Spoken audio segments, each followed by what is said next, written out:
तो हेलो दोस्तों, स्वागत है आपका हमारे इस छोटे से चैनल में जहां हम स्विफ्ट को स्टेप बाय स्टेप मास्टर कर रहे हैं। तो लास्ट लेक्चर में हमने ऑप्शनल्स के बारे में पढ़ा था। इस लेक्चर में हम लोग ऑप्शनल्स को दो तरीके से अनरैप करने के बारे में पढ़ेंगे, जो है इफ लेट और गार्ड लेट। हमने इसे थोड़ा थोड़ा पिछले लेक्चर में भी देखा था, बट इस लेक्चर में हम लोग इसे थोड़े डिटेल में देखेंगे। तो हमेशा के जैसे कीबोर्ड संभालिए, कोडिंग शुरू होती है।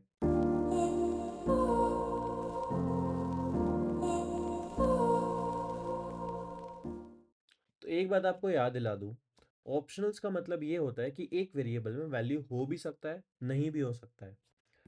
फॉर एग्जाम्पल, मेरे पास एक वेरिएबल है एज का, जो इंट ऑप्शनल है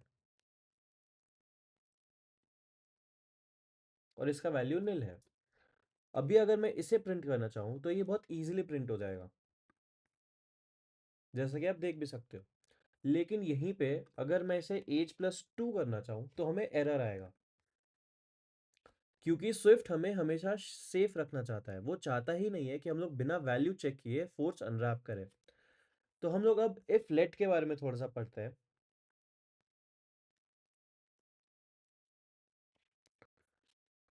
तो इफ लेट एक तरीका है जिससे आप किसी भी ऑप्शन को सेफली अनरैप कर सकते हो। अगर कोई भी वेरिएबल में वैल्यू प्रेजेंट होता है तो उसे एक दूसरे वेरिएबल में डालो और फिर उसे यूज करो, और अगर नहीं प्रेजेंट है तो उसका एल्स ब्लॉक एग्जीक्यूट हो जाता है। मैं आपको कोड के थ्रू समझाता हूँ।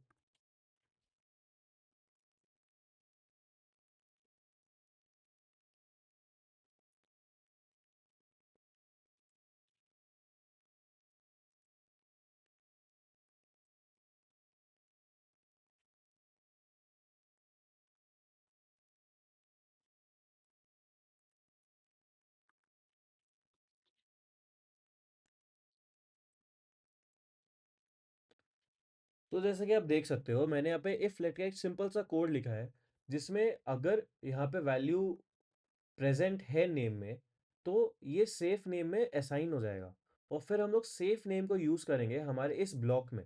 लेकिन अगर ये वैल्यू प्रेजेंट ही नहीं है तो हम लोग सिंपली एल्स ब्लॉक एग्जीक्यूट कर देंगे। हम लोग इसे रन करके देख लेते हैं। तो जैसे कि आप देख सकते हो, बिकॉज यहाँ पे मैंने वैल्यू दी हुई है तो हमारा सेफ नेम में वैल्यू असाइन हो गया और ये प्रिंट हो गया। अगर मैं यहाँ पे निल दे देता हूँ और अब हम इसे प्रिंट करके देखते हैं, तो आप देख सकते हो हमारा एल्स ब्लॉक एग्जीक्यूट हुआ है, बिकॉज यहाँ पे कोई वैल्यू आई ही नहीं। तो हमारा प्रिंट हो गया नॉट प्रेजेंट। तो यहाँ सेफ नेम एक नया कांस्टेंट बन गया जिसमें वैल्यू स्टोर्ड है। अगर निल हो जाता तो आपका एल्स ब्लॉक एग्जीक्यूट हो जाता। तो इस तरह से आपका ऐप क्रैश होने से बच जाता है। तो अब मैं आपको एक छोटा सा एग्जांपल दिखाता हूँ मल्टीपल अनरैपिंग का। तो जैसा कि आप देख सकते हो, यहाँ पे मल्टीपल ऑप्शंस है और हम लोग दोनों को एक ही ब्लॉक में यूज करना चाहते हैं। तो हम लोग सिंपली इफ लेट यूज करेंगे और दोनों को कॉमा लगा के साथ में अनरैप करेंगे। अगर कोई भी प्रेजेंट नहीं होता है तो हमारा एल्स ब्लॉक एग्जीक्यूट हो जाएगा। तो अब हम लोग देख लेते हैं गार्ड लेट के बारे में। तो गार्ड लेट भी एक अनरैपिंग का ही तरीका होता है, लेकिन इसका स्टाइल थोड़ा सा अलग होता है। ये तब यूज होता है जब आप चाहते हो कि अगर आपका वेरिएबल अगर प्रेजेंट नहीं है तो आपका फंक्शन तुरंत ही एग्जिट कर जाए।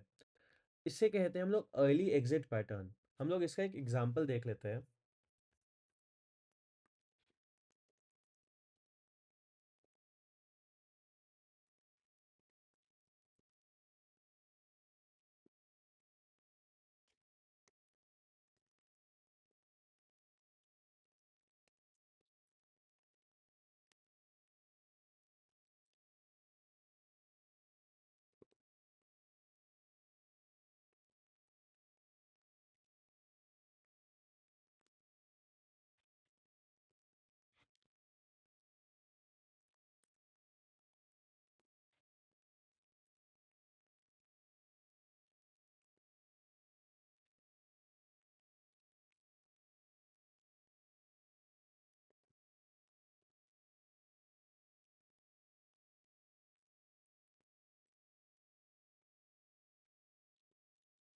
तो अगर हमने यहाँ पे वैल्यू प्रोवाइड की है और यहाँ पे वैल्यू एग्जिस्ट करती है, तो ये नेम से सेफ नेम में असाइन हो जाएगी और हमारा एल्स ब्लॉक एग्जीक्यूट नहीं होगा।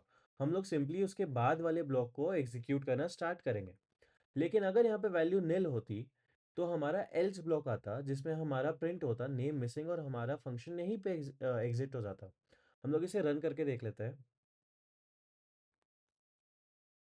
तो जैसा कि आप देख सकते हो सबसे पहले हेलो स्विफ्ट प्रिंट हुआ, फिर हमारा नेम मिसिंग प्रिंट हुआ। तो हम लोग थोड़ा-सा ये भी देख लेते हैं कि हमें कब क्या यूज़ करनी चाहिए। तो अगर आपको एक छोटी-सी कंडीशन चेक करनी हो तो आप इफ लेट का यूज़ कर सकते हो। लेकिन आपको फंक्शन के स्टार्टिंग में अगर मल्टीपल वैल्यूज़ को चेक करके वैलिडेट करना हो तो आप गार्डलेट को यूज़ कर सकते हो। तो दोस्तों आज हमने इफ लेट और गार्डलेट को और भी अच्छे से देखा। मैं इस टॉपिक पे अलग से वीडियो बनाना चाहता था क्योंकि ये बहुत ही इम्पोर्टेंट टॉपिक्स है और आपको फंक्शन लिखते वक़्त हर दूसरे एंड पे यूज़ आएँगे ही आएँगे। तो मैं चाहता था आपको थोड़ा और अच्छे से अंडरस्टैंडिंग मिले इसकी। अगर आपको कुछ भी क्वेश्चन है तो आप कमेंट में ज़रूर इसे पूछना और अगर आपको आता हो तो कमेंट में जाके किसी की और की क्वेरी प्लीज़ सॉल्व भी करना। तो नेक्स्ट लेक्चर में हम लोग देखेंगे इनम्स के बारे में। तो अगर आपको ये वीडियो पसंद आया हो तो लाइक, शेयर, सब्सक्राइब ज़रूर करें। कुछ भी फीडबैक हो तो प्लीज़ दें, मैं इसे इम्प्रूव करूँगा। तो मैं हूँ तरंग, मिलता हूँ आपसे नेक्स्ट लेक्चर में, तब तक के लिए हैप्पी कोडिंग।